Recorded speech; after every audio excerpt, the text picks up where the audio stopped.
الشیطان اللعین الرجیم بسم اللہ الرحمن الرحیم سئل عن الرضا عن حد التوکل فقال علیہ السلام اللہ یخاف احدا الا اللہ۔ ناظرین کرام، سب سے پہلے آپ تمام عزیزوں کی خدمت میں سامن الحجج علی ابن موسیٰ الرضا علیہ آلاف التحیت والثناء کے ولادت با سعادت کے حوالے سے تبلیغ عرض کرتا ہوں۔ اس کے بعد ایک حدیث بطور عیدی آپ لوگوں کی خدمت میں عرض ہوا، جس میں توکل کی حد کے بارے میں سوال کیا گیا،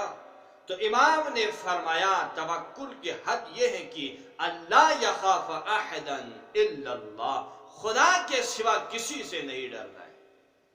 لیکن آج ہماری اصل بحث یہ ہے کہ کیوں امام رضا کو رضا کہا گیا؟ تو چنانچہ بازنطی نے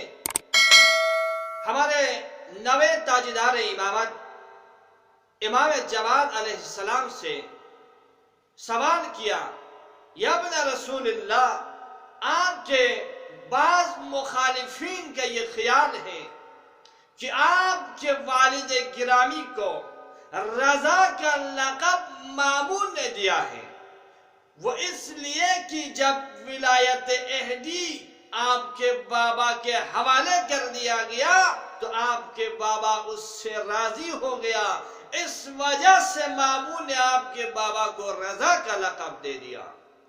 اس وقت امام جواد صلوات اللہ وسلام علیہ نے فرمایا، خدا کی قسم وہ جھوٹ بول رہا ہے، جبکہ بلکہ رضا کا لقب میرے بابا کو خدا نے دیا ہے، کیونکہ میرے بابا خدا آسمانوں میں خدا کی رضایت کے حامل تھے اور زمین میں پیغمبر اور ائمہ اطہار کے پسندیدہ تھے۔ اس وقت بازنطی نے دوبارہ سوال کیا، یا ابن رسول اللہ، کیا آپ کے باقی آبا و اجداد خدا اور پیغمبر کے پسندیدہ نہیں تھے؟ تو اس وقت امام نے فرمایا، کیوں نہیں؟ پھر بازنطی نے سوال کیا، کہا پھر کیوں آپ کے بابا کو رضا سے ملقب کیا گیا؟ اس وقت امام جواد نے فرمایا، اس وجہ سے، اس لیے میرے بابا کو رضا کا لقب ملا کیونکہ میرے بابا کے مخالفین بھی میرے بابا کو پسند کرتے تھے، اور یہ فرصت باقی ہمارے اجداد کو، ہمارے باقی ائمہ معصومین کو نہیں ملا،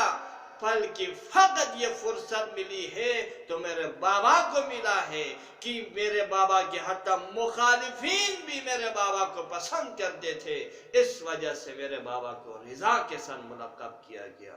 فآخر دعوانا الحمدللہ رب العالمین۔